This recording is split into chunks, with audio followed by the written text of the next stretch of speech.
Quand l'anxiété envahit le cœur et que le lendemain devient une source de peur, il est naturel de se sentir fragile.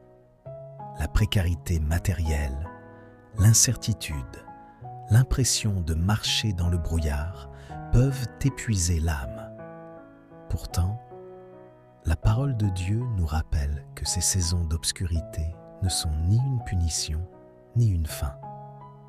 Elles sont souvent le lieu secret où Dieu façonne une foi plus profonde. Jésus nous dit avec tendresse : « Ne vous inquiétez pas pour votre vie, de ce que vous mangerez, ni pour votre corps, de quoi vous serez vêtus. Votre Père sait que vous en avez besoin.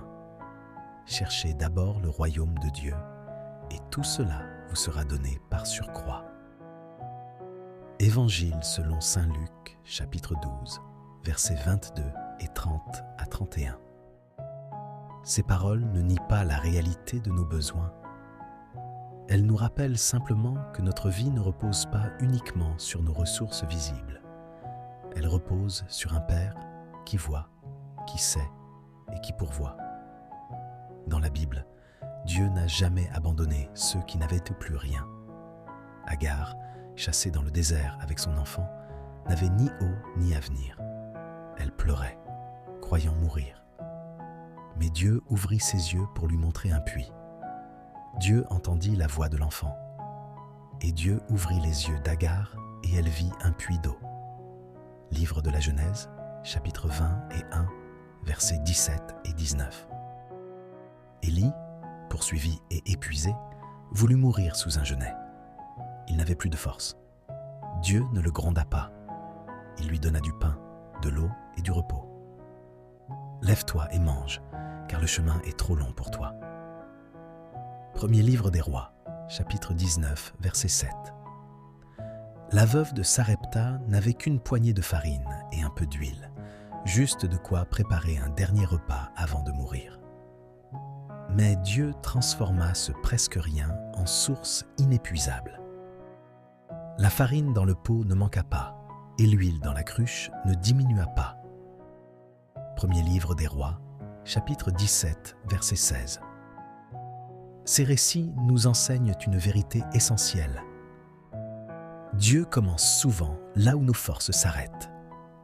Ce que nous voyons comme une fin, il le voit comme un point de départ.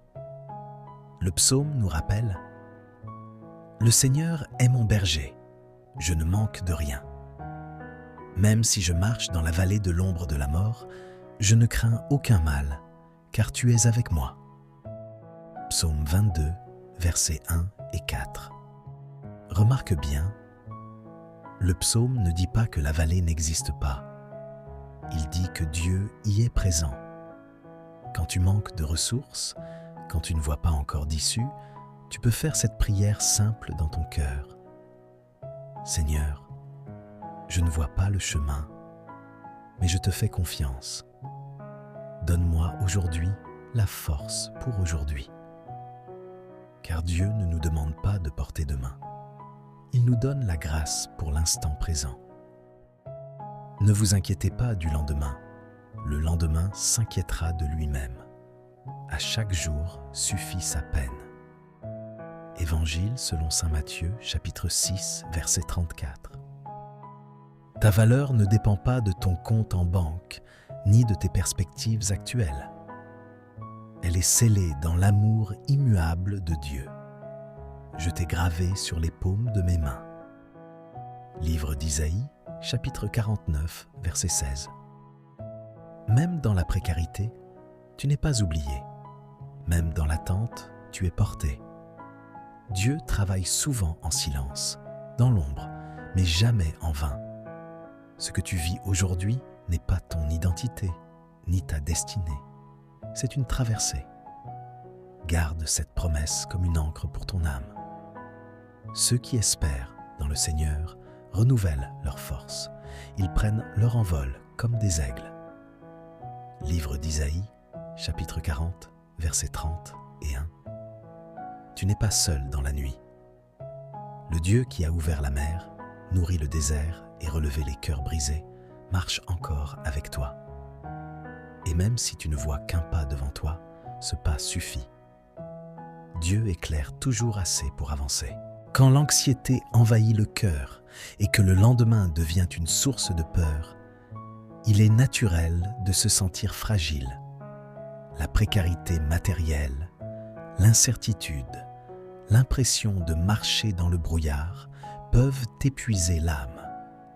Pourtant, la parole de Dieu nous rappelle que ces saisons d'obscurité ne sont ni une punition, ni une fin. Elles sont souvent le lieu secret où Dieu façonne une foi plus profonde. Jésus nous dit avec tendresse : « Ne vous inquiétez pas pour votre vie, de ce que vous mangerez, ni pour votre corps, de quoi vous serez vêtus. Votre Père sait que vous en avez besoin. Cherchez d'abord le royaume de Dieu, et tout cela vous sera donné par surcroît. » Évangile selon saint Luc, chapitre 12, versets 22 et 30 à 31. Ces paroles ne nient pas la réalité de nos besoins. Elles nous rappellent simplement que notre vie ne repose pas uniquement sur nos ressources visibles. Elle repose sur un Père qui voit, qui sait et qui pourvoit. Dans la Bible, Dieu n'a